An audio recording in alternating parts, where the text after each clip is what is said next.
Hello viewers, welcome செய்கிறேன் அக்மல் ஊருக்கு.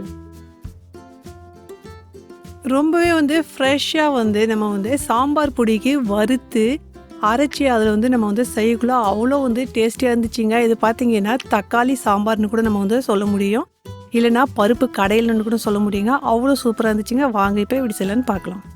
ஒரு 200 கிராம் இருக்குங்க பருப்புக்கு நான் நல்லா கழுவிட்டு கொஞ்சம் நேரம் ஊற வச்சுருந்தேன். இது கூட பார்த்தீங்கன்னா ஒரு தக்காளி, 4 பூண்டு புல், கொஞ்சம் பெருங்காயம், 1 டீஸ்பூன் எண்ணெய் இருக்குங்க போட்டு இதுக்கு தேவையான அளவு தண்ணி போட்டு நான் குக்கரில் ஒரு 4 விசில் விட்டு நல்லாவே இதுக்கு வேக வச்சுக்கிட்டேங்க. இப்போ இந்த தக்காளி சாம்பாருக்கு நம்ம பொடி ஃப்ரெஷ்ஷாக தயார் பண்ணலாம். இதுக்கு பார்த்திங்கன்னா நான் ஒரு 4லேருந்து 5 வரமிளகாய் எடுத்துருக்குறேன். இதுக்கு வறுத்து எடுத்துக்கலாம். பாருங்கள், நான் 1 டீஸ்பூன் துவரம் பருப்பு, 1 டீஸ்பூன் கடலப்பருப்பு எடுத்துருக்கிறேன். இது ரெண்டும் நம்ம பச்சை வாசனை போகிற வரைக்கும் வறுத்துக்கலாம். இது கூடயே ஒரு 1/2 டீஸ்பூன் இருக்கும் உளுந்து எடுத்துருக்கேன். இது எல்லாமே சேர்த்து நல்லா பச்சை வாசனை போகிற வரைக்கும் எடுத்துக்கலாம்.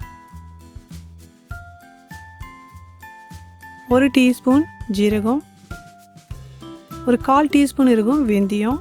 இது நம்ம வறுத்து எடுத்துக்கலாம். 1 டீஸ்பூன் வரமல்லியும் நம்ம நல்லா வறுத்துக்கலாம். இது கூடயே 1 டீஸ்பூன் மிளகு.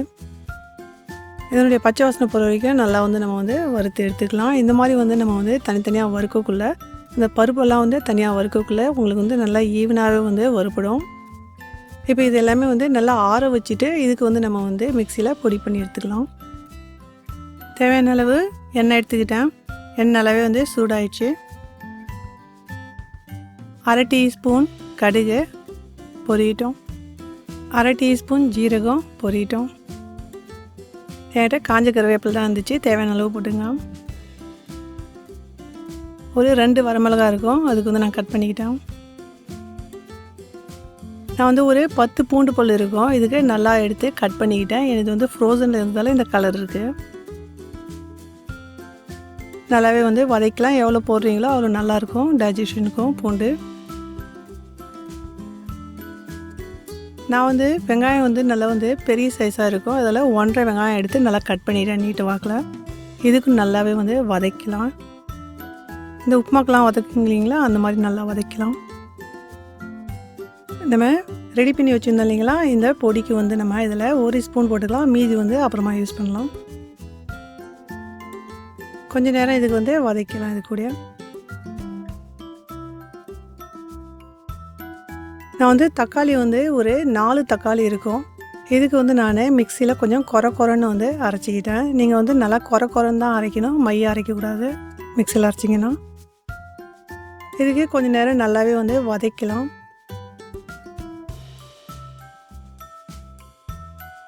ஒரு 2 பச்சை மிளகாய் இருக்கும், கீறிக்கிட்டேன். இந்த மாதிரி போட்டுக்கலாம். கொஞ்சம் நேரம் தக்காளிக்கு நம்ம மூடி வச்சு வேக வச்சுக்கிட்டோம். நல்லாவே வெந்துடுச்சு. பாருங்கள், இந்த மாதிரி மேஷும் இருக்கணும், நல்லா வெந்தும் இருக்கணும். இப்போ நம்ம ரெடி பண்ணி வச்சுருந்த இந்த பருப்புக்கு இதில் போட்டுடலாம். நல்லா பருப்புக்கு கடைஞ்சி போடுங்க. பாருங்கள், நம்ம ரெடி பண்ணி வச்சுருந்தோம் இல்லைங்களா, இந்த சாம்பார் பொடி இதில் போட்டுக்கலாம். இந்த மாதிரி நம்ம ஃப்ரெஷ்ஷாக வறுத்து அரைச்சி போடக்குள்ள அவ்வளோ டேஸ்டியாக இருக்குங்க. தேவையான அளவு கரியாண்டர் லீவ் போட்டுக்கலாம், சாப் பண்ணி நல்லா மிக்ஸ் பண்ணிக்கலாம். இது பார்த்திங்கன்னா சப்பாத்தி, ரொட்டி இது கூட நல்லாவே இருக்கும். இந்த மாதிரி கெட்டியாக நம்ம வச்சோம் அப்படின்னா, உங்களுக்கு இது கெட்டியாக பிடிக்கல அப்படின்னா நீங்கள் கொஞ்சம் தண்ணி கூட சேர்த்துக்க முடியும்.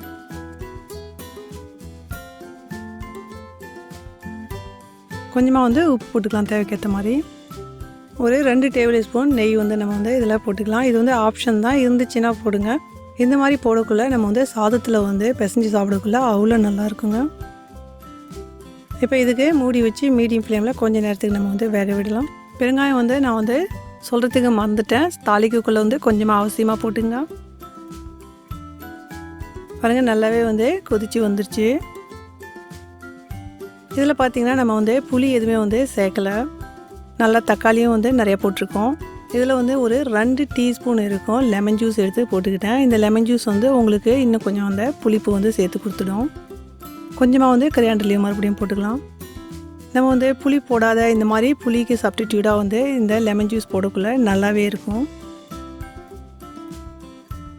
இந்த மாதிரி கெட்டியாக வந்து நம்ம வந்து செய்யக்குள்ள சாப்பாட்டில் கொஞ்சம் அதிகமாகவே வந்து நம்ம பருப்பு சேர்த்து சாப்பிட முடியுது. ப்ரோட்டீன் வந்து நல்லாவே இருக்கும் ஹெல்த்துக்கு.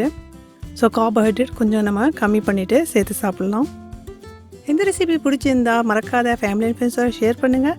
பக்கத்தில் இருக்கிற பெல் பட்டனுக்கு ப்ரெஸ் பண்ணிங்கன்னா நான் போகிற ரெசிபி உடனுக்குடன் உங்கள் மொபைலில் வரும். ஃபஸ்ட் டைம் வாட்ச் பண்ணுற வியூவராக இருந்தீங்கன்னா மறக்காத சப்ஸ்கிரைப் பண்ணுங்கள்.